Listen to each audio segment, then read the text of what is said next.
মাত্র 3 দিনের আলোচনা আর শেষ মুহূর্তে ভেস্তে গেল বাণিজ্য চুক্তি, আর তারপরেই যুক্তরাষ্ট্রের 50% শুল্কের ঘোষণা।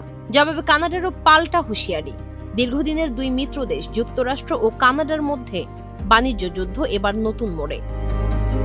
যুক্তরাষ্ট্র ও কানাডার মধ্যে চলমান বাণিজ্য বিরোধ নিরসনে ওয়াশিংটনে টানা 3 দিন আলোচনা করেন কানাডার বাণিজ্যমন্ত্রী ডমিনিক লাব্ল্যাঙ্ক এবং মার্কিন বাণিজ্য প্রতিনিধি জেমিসন গ্রিয়ার।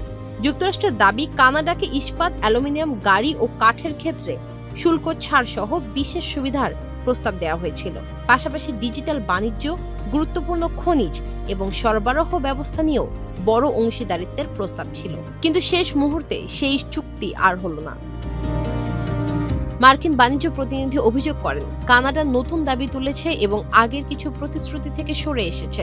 অন্যদিকে কানাডার প্রধানমন্ত্রী মার্ক কার্নির অভিযোগ, শেষ মুহূর্তে যুক্তরাষ্ট্রের নতুন কিছু শর্ত ছিল যা অন্যায্য এবং অর্থনৈতিকভাবে গ্রহণযোগ্য নয়। এরপরই শুরু হয় নতুন উত্তেজনা। 21 আগস্ট রাতে মার্কিন কাস্টমস অ্যান্ড বর্ডার প্রোটেকশন জানায়, 22 আগস্ট থেকে কানাডার নির্দিষ্ট কিছু পণ্যে 50% অতিরিক্ত শুল্ক কার্যকর হবে।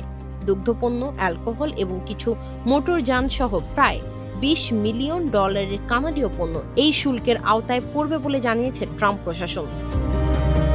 এর জবাবে বাণিজ্য আলোচনা স্থগিত করে কানাডার প্রতিনিধিদের দেশে ফিরে যাওয়ার নির্দেশ দেন মার্ক কার্নি, আর হুঁশিয়ারি দেন, যুক্তরাষ্ট্র যত শুল্ক বসাবে কানাডাও ডলার ফর ডলার পাল্টা জবাব দেবে।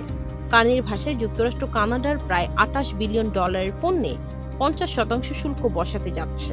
আগে থেকে ইস্পাত, কাঠ ও গাড়ি নিয়ে দুই দেশের মধ্যে শুল্ক বিরোধ চলছিল, আর এই নতুন সিদ্ধান্ত সেই উত্তেজনাকে আরও বাড়িয়ে দিল।